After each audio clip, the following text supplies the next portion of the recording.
Muy buenas noches, soy Omar Mariluz y esto es Quién Tiene la Razón. Y vamos a empezar con el tema del ex premier, el expresidente del Consejo de Ministros, César Villanueva, que tiene una situación sumamente complicada. Él ya tiene una detención preliminar.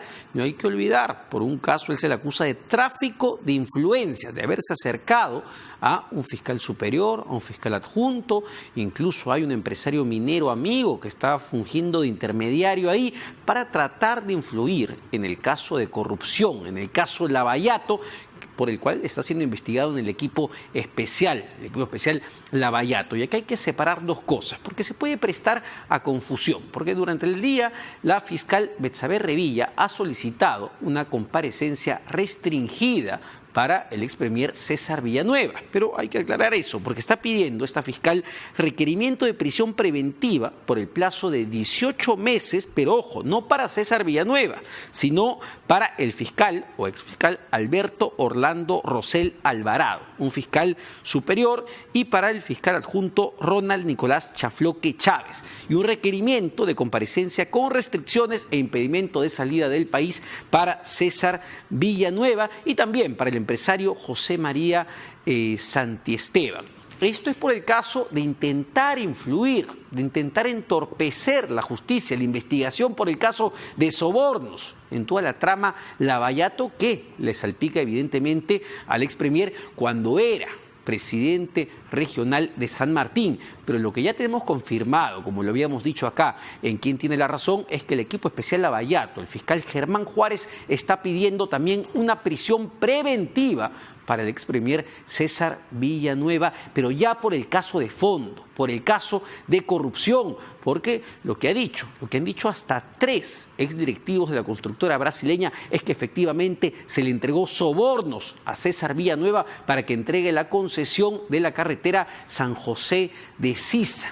Ese es otro caso, ese es el tema de fondo. Y además también hay un colaborador eficaz que efectivamente ha corroborado lo dicho por los 3 exdirectivos de la constructora brasileña. Así que sumamente complejo, sumamente complicado el caso de César Villanueva, porque no solamente está el tema de fondo, las declaraciones de los exdirectivos de Odebrecht, la colaboración de un colaborador eficaz que lo embarran definitivamente en un tema de sobornos. No estamos hablando acá de financiamiento de campañas, sino de sobornos, de corrupción, de un tema sumamente clave y duro que también estamos ya viendo en otros casos. Pero además está el tráfico de influencias, no hay transcripciones, hay fotografías, está el hijo del fiscal superior al cual se le está pidiendo prisión preventiva por 18 meses, que fungía de abogado de César Villanueva, y están las transcripciones telefónicas donde este fiscal superior decía claramente que él batuteaba el caso de César Villanueva. Así que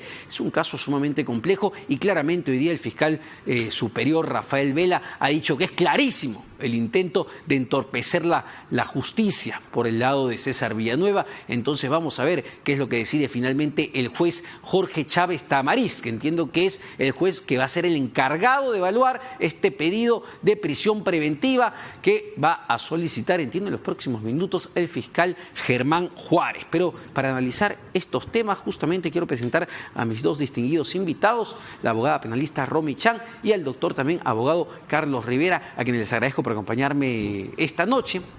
Y en principio, analizar la complicada situación por la que atraviesa César Villanueva. Este es un caso emblemático. Estamos hablando no de un expresidente de la República, pero sí de un expresidente regional. Y realmente, dado los testimonios, dado el entorpecimiento, su caso parece muy claro. Romy. Sí, yo creo que él solo se ha puesto en una situación muy delicada en la que con el tráfico de influencias que se le viene imputando ha generado un impacto en el caso de Odebrecht, ¿no? ¿Por qué? Porque desde un primer momento él dijo a toda la opinión pública que en realidad no tenía ningún acto irregular, que él estaba dispuesto a que se le investigara, que no había recibido ningún tipo de dinero.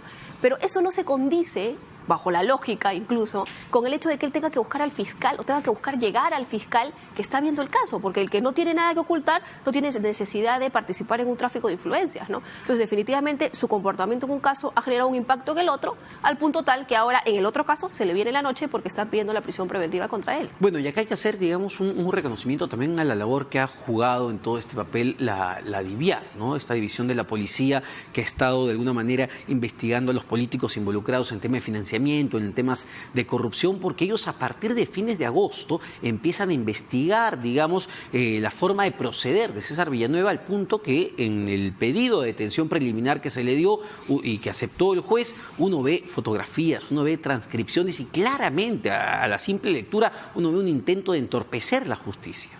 Bueno, sí, no solamente diría que le ha caído la noche, sino creo que Villanueva pretende abrir como una pequeña ventana de información y de injerencia en la investigación y se le ha caído la pared encima. Literalmente es lo que ha ocurrido con él, ¿no? Porque ya no solamente tiene, no uno, sino dos casos penales, ¿no es cierto? En el segundo, me parece, en este de tráfico hay una evidencia casi absoluta de la comisión del hecho delictivo, y este segundo está complicando terriblemente la situación del primero. Más aún si es que en el curso de esta semana se ha ido anunciando que adicionalmente a este inminente pedido de prisión preventiva hay corroboraciones de funcionarios de la constructora brasileña que efectivamente dan cuenta de que sí han hecho pagos irregulares en la campaña del 2010, si mal no recuerdo, para su primera reelección como gobernador regional de San Martín. Por lo tanto, sus circunstancias han empeorado dramáticamente en muy corto tiempo.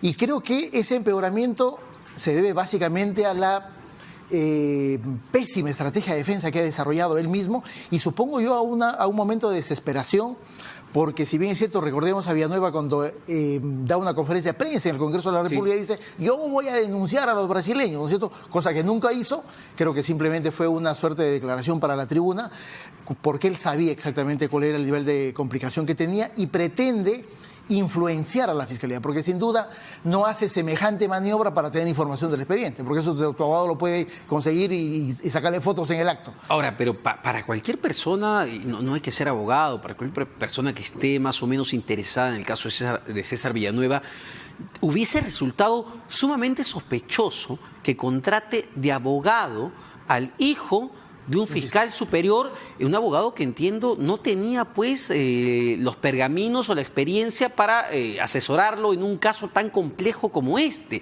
Ya resulta sospechoso que es el hijo. Sí, y además, ojo que esta investigación que hace la policía no se genera solamente con ocasión del caso Villanueva, sino ya había una duda respecto al comportamiento que tenía este fiscal superior, que además tiene muchos años en el Ministerio Público, ¿no? Entonces, es esto lo que genera este detonante, ¿no? Donde además, y yo creo que muy inteligente la intervención, incluso se les detiene en el momento en el que se daba la reunión, ¿no? Lo cual es un elemento bastante contundente para el caso, ¿no?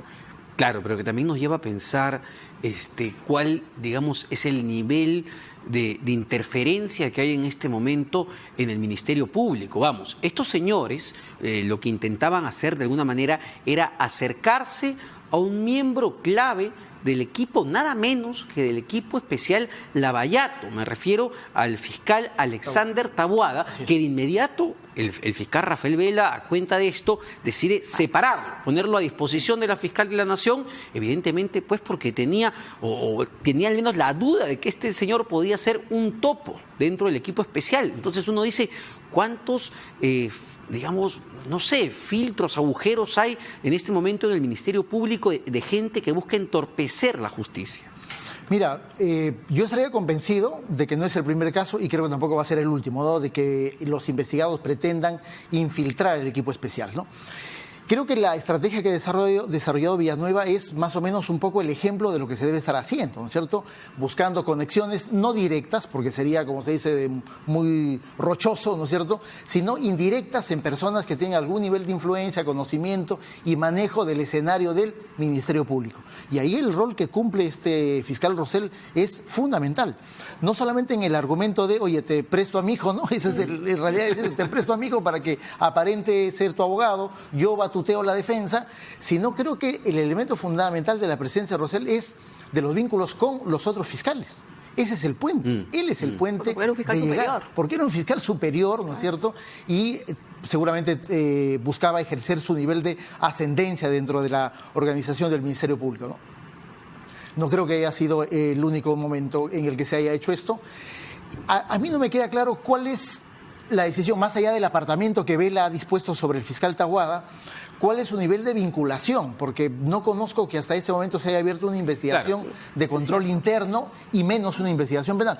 De hecho, no ha sido considerado todavía no está considerado en la investigación penal, me refiero, ¿no? Me parece que no, pero sí se le ha abierto aparentemente una investigación interna, pero lo cierto es que no se ha demostrado que él haya participado. O sea, de hecho, acudió a la reunión, pero ojo, lo que dice Carlos es muy interesante. En verdad, este fiscal superior tenía contacto con muchos fiscales porque trabajaba hace muchísimo tiempo en el Ministerio Público. Entonces también podría haber ocurrido que le diga a alguien, oye, quedamos para almorzar, porque además, ojo, ambos pertenecían, bueno, porque todavía ya no lo están, por lo menos en curso, al Ministerio Público, que es la misma institución. No, y al ser, además, Romy y Carlos, un tema tan sensible como las investigaciones por el caso Lavallato, donde valían verdades, pues nos estamos enfrentando al poder político, al poder económico en su conjunto. Entonces, por más que este fiscal Alexander Taboada no tenga absolutamente quizás nada que ver y solamente haya sido mencionado, yo me imagino que ante la duda, solamente ante la pequeña suspicacia, lo mejor es, señor, ¿sabes qué? Te abrimos una investigación interna y por el momento vas a ser separado. Se han curado en salud. Sí, exactamente. De hecho, ese es el objetivo, ¿no? Y me parece que el objetivo de Villanueva ha sido tener información calificada o clasificada, ¿no es cierto?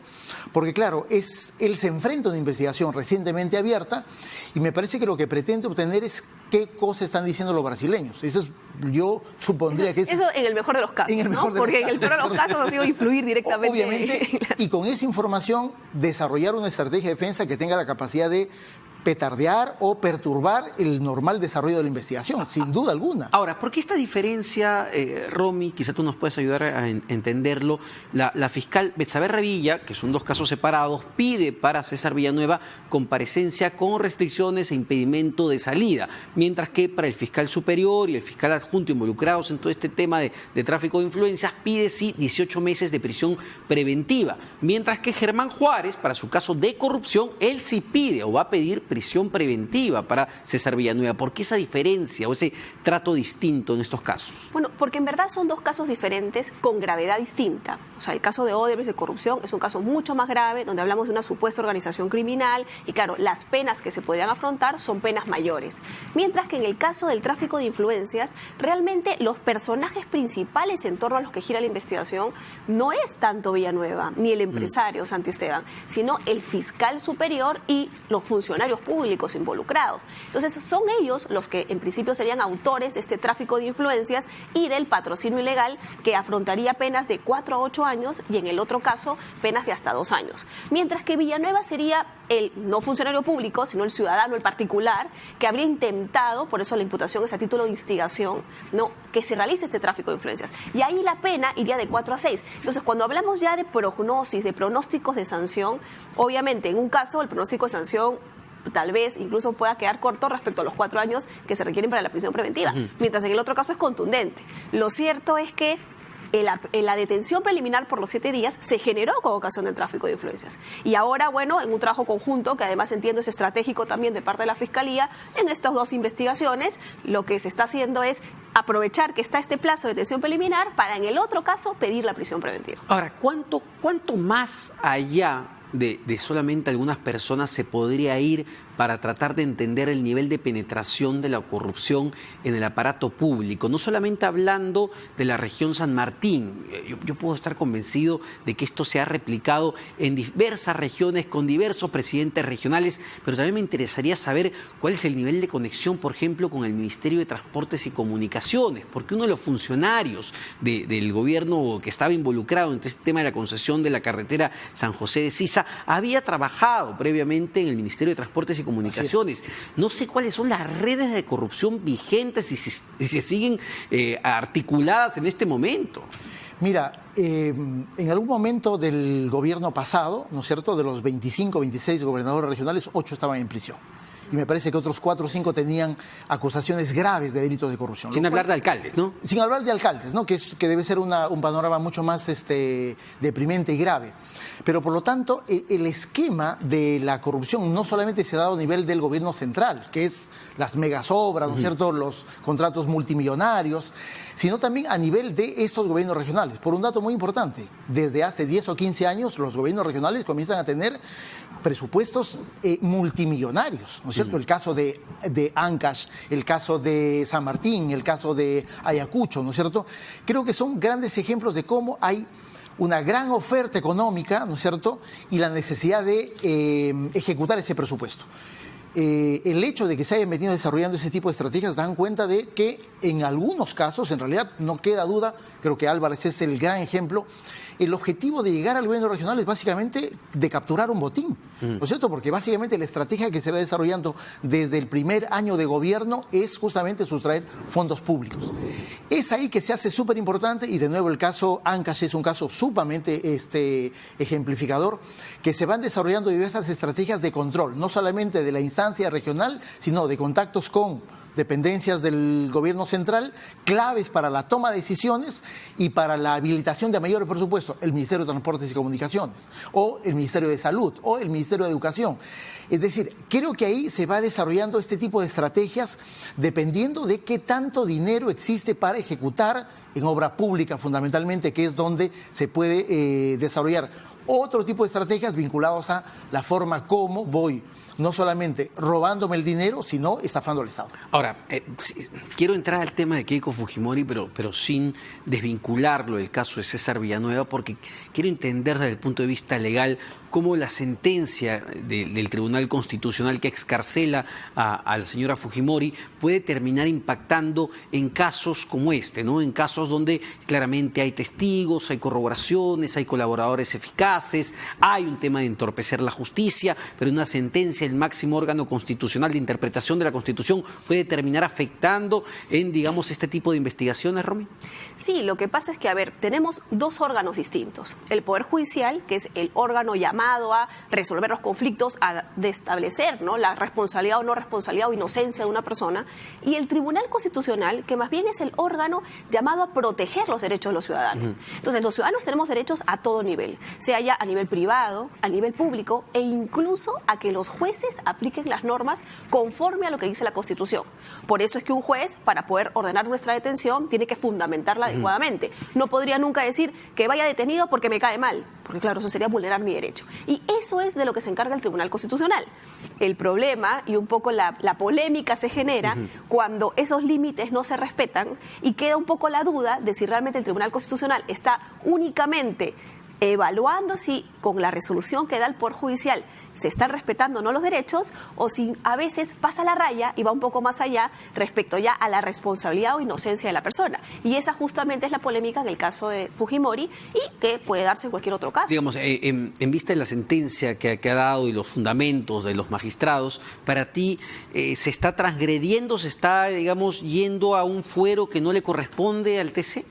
No, yo creo que siempre va a corresponder al TC el pronunciarse respecto a cualquier cuestionamiento desde el punto de vista constitucional en la aplicación que los jueces hacen de las normas. Yo creo que en el caso de la señora Fujimori, ya en concreto, entrando a esa materia, ¿no?, sí hay una polémica que de alguna manera se justifica, porque de hecho todos los votos de los miembros del TC no son iguales. Algunos, en el caso del señor Ramos, se ha fundamentado en hechos que claramente no son materia de un tema constitucional, como es el cierre del Congreso, ¿no?, que no tiene mucho que ver, y ha desatado este voto del señor Blume, que finalmente es el voto en mayoría, cierta polémica, porque claro, lo que se dice ahí es que se ha vulnerado el derecho al debido proceso respecto al plazo de apelación, que sobre los indicios o los graves y fundados elementos de convicción ha entrado una evaluación de los elementos y ha dicho, oye, la Fiscalía no ha probado que realmente la señora Fujimori ha sido la lideresa de una organización criminal, no ha probado cómo es que habría obstruido la justicia influyendo directamente o con qué acciones lo habría hecho respecto a los testigos, y una serie de consideraciones que nos parecieran que son únicamente de fondo.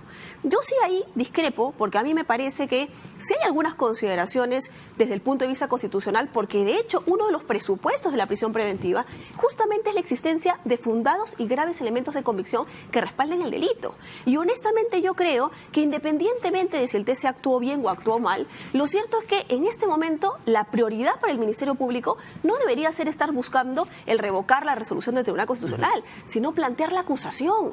porque es con la acusación que el Ministerio Público va a poder pasar a un juicio para demostrar la responsabilidad o inocencia de la señora Fujimori. Y esto, ojo, no solo por ella, sino en general por todos los investigados. Ese es un punto clave, ¿no? Porque una de las principales críticas, Carlos, lo hemos comentado en alguna oportunidad, es que efectivamente el equipo especial Lavallato, que entendemos, hay una sobrecarga de trabajo, pero no puede pasar pues más de un año que una persona esté con prisión preventiva sin una acusación fiscal. Entiendo que incluso el caso de la pareja del expresidente Ollantumala, Nadine Heredia, también su acusación todavía está en una etapa muy preliminar de revisión, ¿no? Sí. Entonces, ahí sí hay una crítica que parece totalmente válida.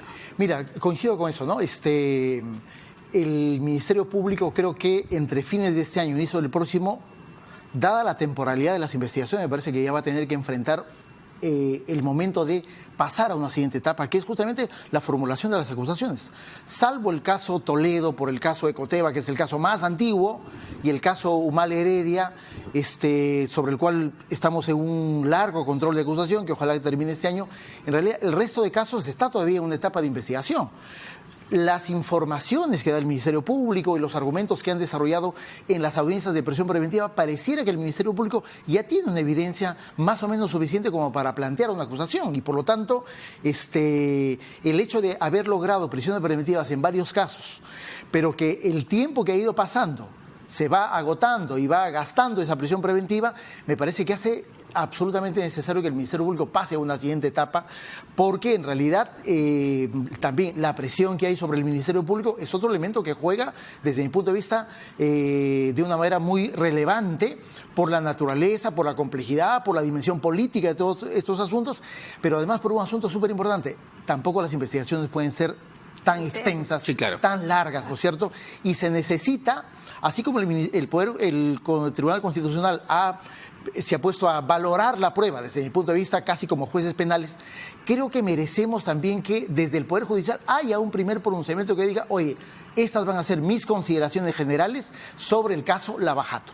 Probablemente ese sea el caso Humala, probablemente, pero va a ser indispensable que se pase esta etapa de control de acusación, se llame un juicio, se inicie el juicio y tengamos por fin una primera sentencia en la que el Poder Judicial marque la pauta de cómo va a valorar en términos probatorios todo lo que hemos venido conociendo en los últimos meses. Siendo realistas, ¿no? Porque ya entiendo, hoy el procurador del Poder Judicial ha solicitado al Tribunal Constitucional una revisión de la sentencia para que se vuelva a votar, porque hay, dicen ellos, algunos argumentos contradictorios. En específico está el tema del voto del magistrado Carlos Ramos. Sí. ¿Es esto probable? ¿Es viable? Bueno, yo he escuchado declaraciones de los magistrados y me parece que esto no va a pasar.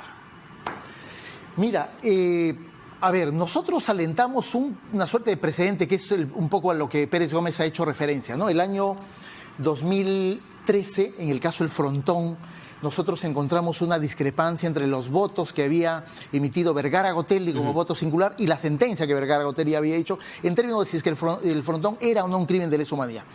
Eso lo presentamos el 2013 y el año 2016. Justamente los jueces Ramos, Miranda, Espinosa y Ledesma fueron los que determinan que debe haber una modificación de esos fundamentos en esa resolución. Y luego hay una sentencia del caso Cardosa del año, si no me equivoco, del año 2012, que establece la posibilidad, no a partir de una interpretación, de una aplicación de una norma del Código Procesal Constitucional, sino de una interpretación de cuáles son las condiciones que debe tener una cosa juzgada constitucional. Y dice en esta sentencia que sí se puede declarar la nulidad de una resolución del Tribunal Constitucional. Supongo que eso va a ser el elemento de valoración, pero primero seguramente de discusión al interior del vamos a ver qué sucede, ¿no? En todo caso, creo que coincidimos aquí que sí es necesario que ya la Fiscalía, el equipo especial Lavallato, pase a la siguiente etapa, la etapa de acusación, porque si no lo que vamos a tener también es exceso de carcelería y las personas van a terminar saliendo justamente de esa prisión preventiva. Muchas gracias tanto a Romy Chan como a Carlos Rivera por acompañarme en esta mesa de análisis. Nos vamos a una pausa, pero no se vayan porque venimos con un debate electoral